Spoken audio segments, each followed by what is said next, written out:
The Amazing World of Gumball is a wild series that has an incredibly diverse cast of characters. And today I am using two teams of Pokemon based on characters from this cartoon. Now, unfortunately, I wasn't able to include every character from this series, but at the very least, I was able to use some incredibly unique Pokemon. And of course, by that I mean bad. Now, if you enjoy this kind of content where I turn franchises and ideas into Pokemon themed teams, then please consider subscribing. I'm very close to 1,000 subscribers at the time of this video. Hitting that milestone would be just insane for me. So anyway, let's get right into these battles.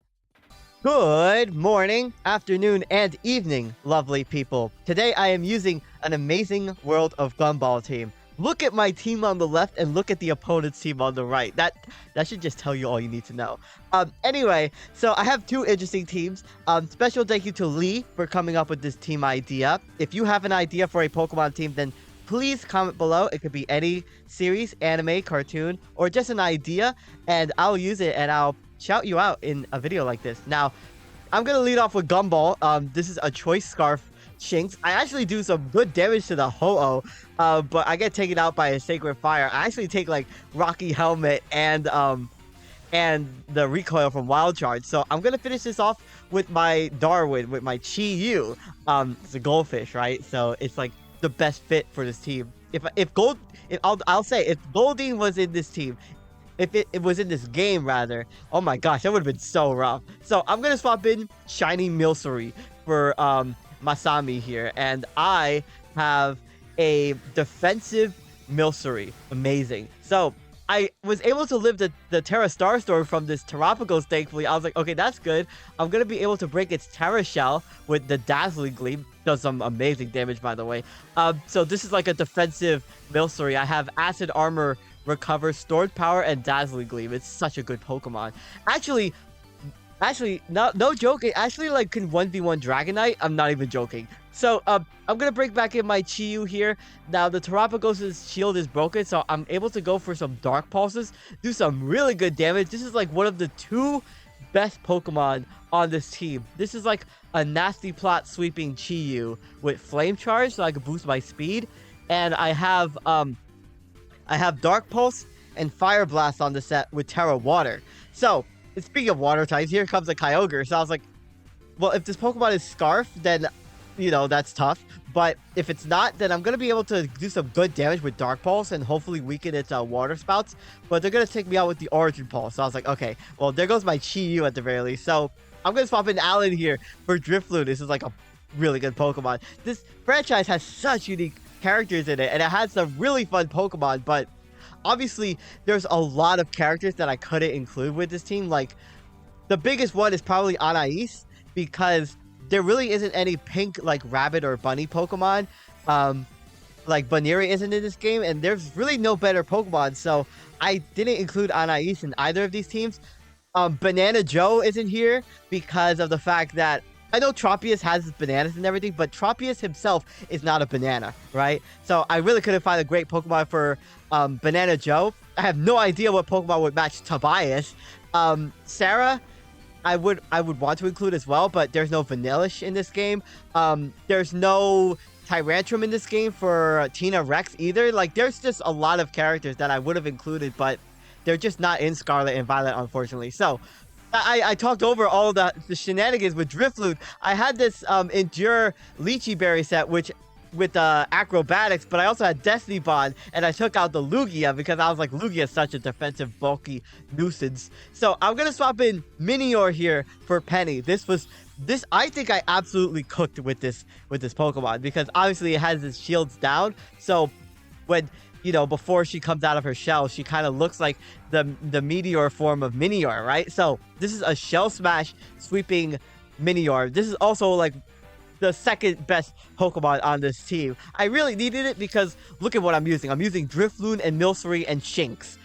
So I'm gonna get that White Herb recovery. Rayquaza misses Blizzard. I was like, oh my gosh, that was such a crucial miss. So I'm gonna go for the Stone Edge. I'm running Acrobatics, of course, Stone Edge and Earthquake.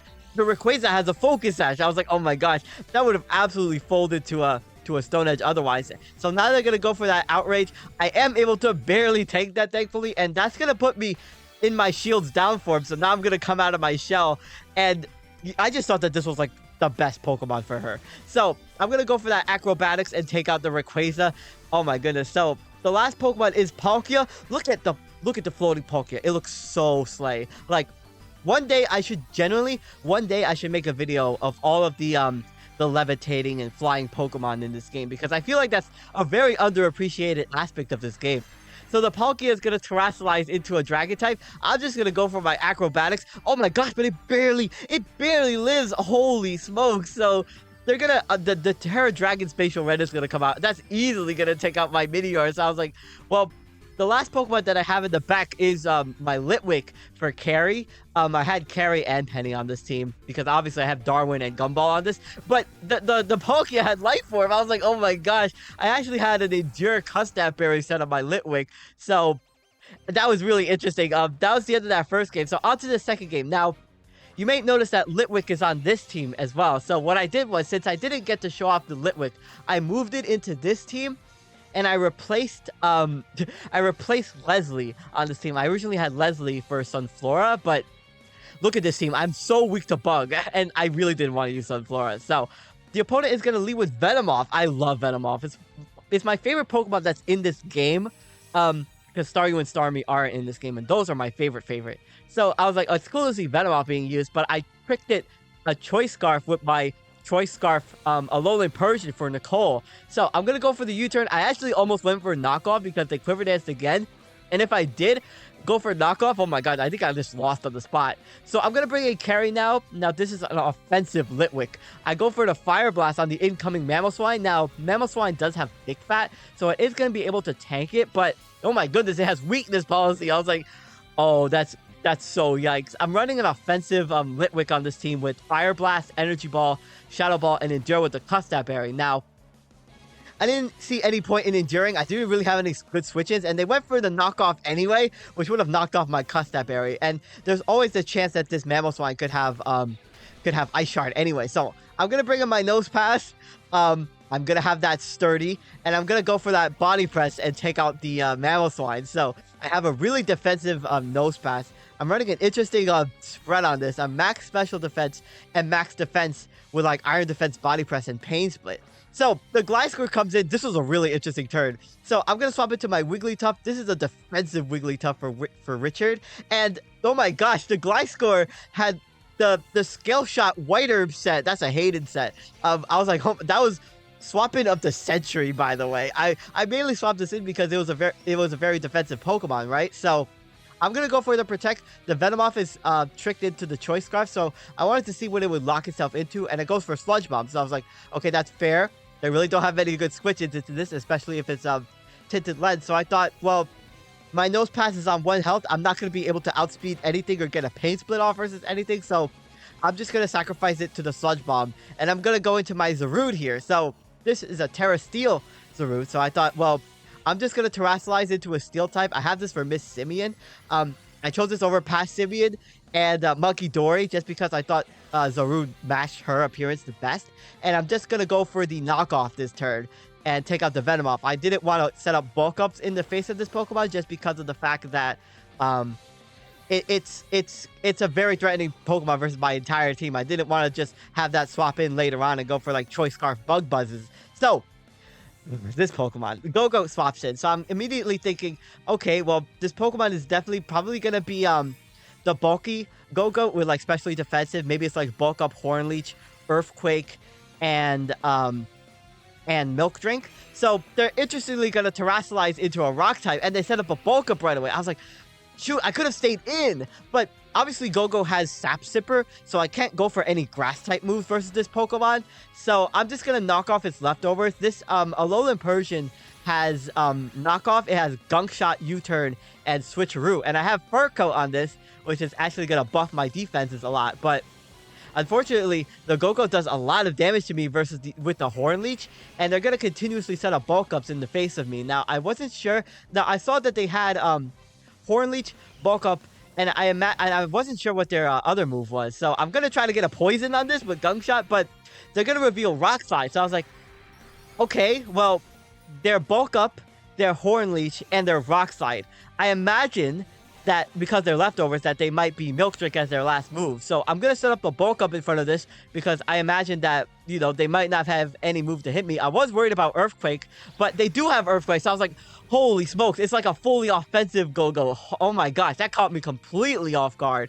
So I am Citrus Berry on this. I should have just stayed in with this Pokemon, but I was worried about it being Terra Fairy, mainly because Terra Fairy, like, walled my set, especially if it was Sap Sipper, which I assume it was. Especially with Terra Rock, because you can eliminate your grass weakness. I have a Drain Punch on this set, and Knockoff, but unfortunately the Drain Punch wasn't enough to recover health to live the Earthquake from this Go-Go, unfortunately. Jeez, this Pokemon is running through me, but I have Wo-Chien, and where there's a Wo-Chien, there's a way.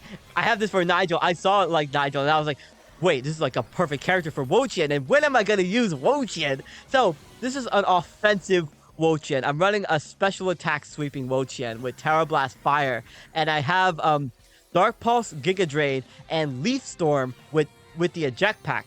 So the Gliscor is going to come in, and they're going to set up the Swords Dance. I was like, okay, that's perfect. I'm going to be able to do a lot of damage with the Leaf Storm, and I'm also going to be able to swap out because of my Eject Pack. Oh, it just gets so close, but I just barely missed a KO on this thing. But I am going to get swapped out, like I said, so I was like, okay, that's good. I probably don't survive a +2 acrobatics, even though this Gliscor still has its life orb. So they're going to go for that Earthquake. I do manage to take that just because of my max defense. And I'm going to go for the Alluring Voice and take out the Gliscor. Now, this Wigglytuff is like fully defensive. It has Alluring Voice, Wish Protect, and Baton Pass. So I could like Baton Pass any wishes if I potentially go for that. So the Phalanx is going to come in. They're going to go for the No Retreat. So I was like, okay, that's good. Because, well, I mean, it's good, but it's bad at the same time. It's good because I went for the Alluring Voice this turn, and with Alluring Voice, obviously, I could get a Confusion on this Phalanx, and, you know, since they set up, I was able to get that Confusion with Alluring Voice. Now, I'm hoping that this Phalanx is going to be able to hit itself with Confusion, because the last Pokemon that they have in the back is the Sandaconda, and I was very confident that my Sandaconda, not my Sandaconda, my Wo-Chien was going to be able to 1v1 the Sandaconda, because of the fact that I'm very specially offensive. And the only thing that Sandaconda could do to threaten my Wo-Chien would be if it had like a special Hurricane set. So I'm going to get taken out by the close combat. Unfortunately, they don't hit themselves in Confusion, but they do take Rocky Helmet damage. So I was like, okay, all I need is for them to go for the close combat and hit themselves in Confusion, because I can take them out with the Giga Drain, and then I should be able to 1v1 the Sandaconda, hopefully, right? So they're going to get confused, but unfortunately, they don't hit themselves in Confusion.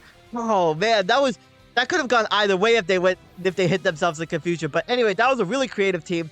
Hope you all enjoyed both of these games. Hope you enjoyed both of these teams. My name is SkyLaaa. Don't forget to smile, and I will see you all next time.